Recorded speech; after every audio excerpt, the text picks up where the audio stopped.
And I really look at it as being paid slavery. They're brought up to believe that you shall earn your living by the sweat of your brow. That holds people back, freeing people from drudgery, repetitive jobs which make them ignorant. You rob them. In our society, that is a resource-based economy, machines free people. You see, we can't imagine that because we've never known that kind of world. If we look back at history, we see a very clear pattern of machine automation slowly replacing human labor. From the disappearance of the elevator man to the near full automation of an automobile production plant, the fact is, as technology grows, the need for humans in the workforce will continually be diminished. This creates a serious clash, which proves the falseness of the monetary-based labor system.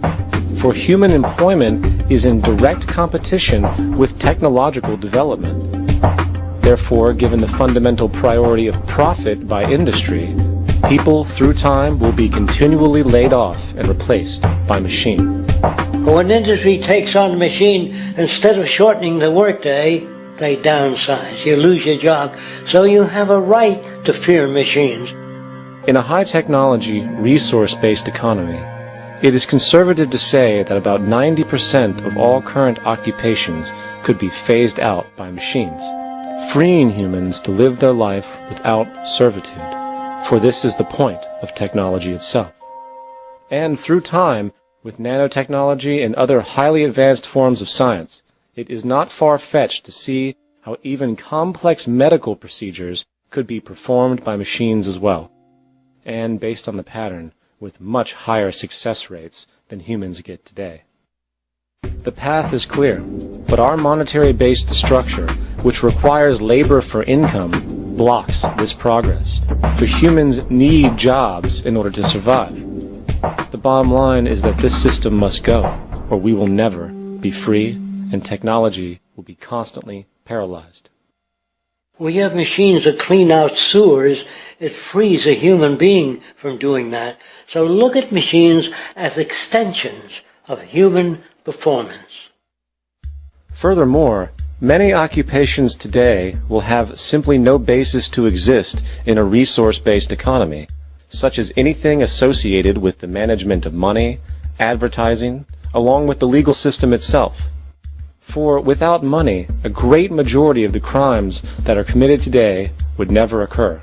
Virtually all forms of crime are a consequence of the monetary system, either directly or by neuroses inflicted through financial deprivation. Therefore, laws themselves could eventually become extinct. Instead of putting up a sign, drive carefully, slippery when wet, put abrasive in the highway so it's not slippery when wet. And if a person gets in a car they're drunk and the car oscillates a great deal, there's a little pendulum that swings up and back and that'll pull the car over to the side.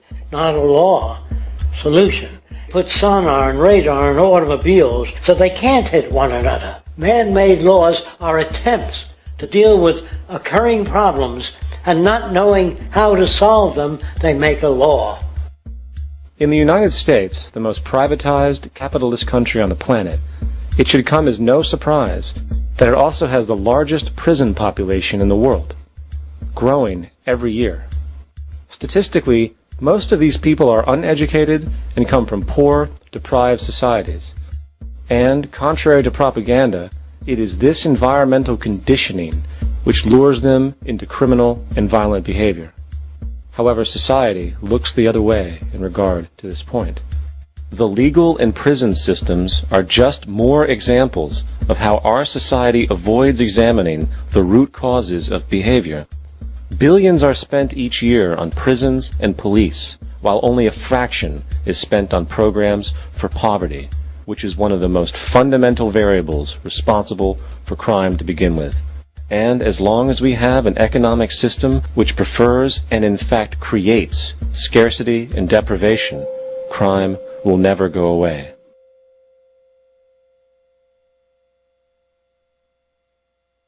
If people have access to the necessities of life without servitude, debt, barter, trade, they behave very differently. You want all these things available without a price tag.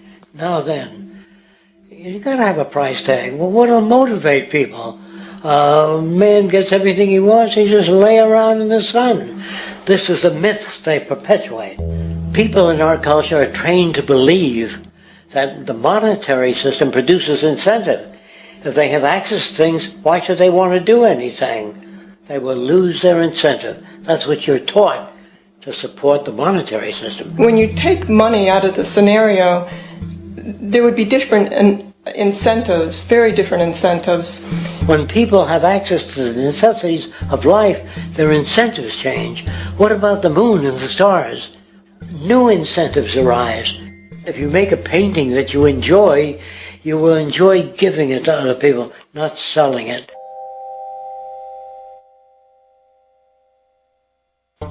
I think most of the education that I've seen today is essentially producing a person for a job. It's very specialized. They're not generalists. People don't know a lot about a lot of different subjects. I don't think you could get people to go to war if they knew a lot about a lot of things. I think education is mostly rote, and they're not taught how to solve problems. They're not given the tools emotionally or within their own field of how to do critical thinking.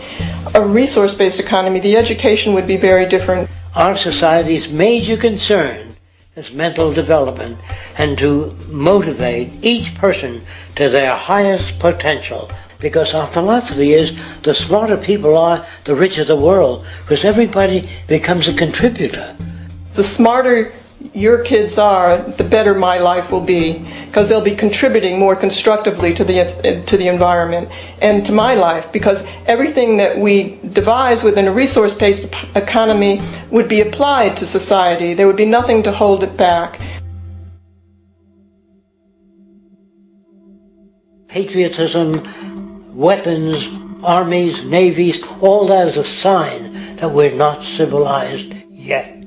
Kids will ask their parents, didn't you see the necessity of machines? Dad, couldn't you see that war was inevitable when you produce scarcity? Isn't it obvious? Of course the kid will understand that you were pinheads, raised merely to serve the established institutions. We're such an abominable, sick society that we won't make the history book. They just say that large nations took land from smaller nations, used force and violence. You'll get history talked about as corrupt behavior all the way along until the beginning of the civilized world. That's when all the nations worked together. World unification, working toward common good for all human beings, and without anyone being subservient to anyone else. Without social stratification, whether it be technical elitism or any other kind of elitism, eradicated from the face of the earth. The state does nothing because there is no state. There is no state. The system I advocate, a resource-based global economy, is not perfect. It's just a lot better than what we have. We can never achieve perfection.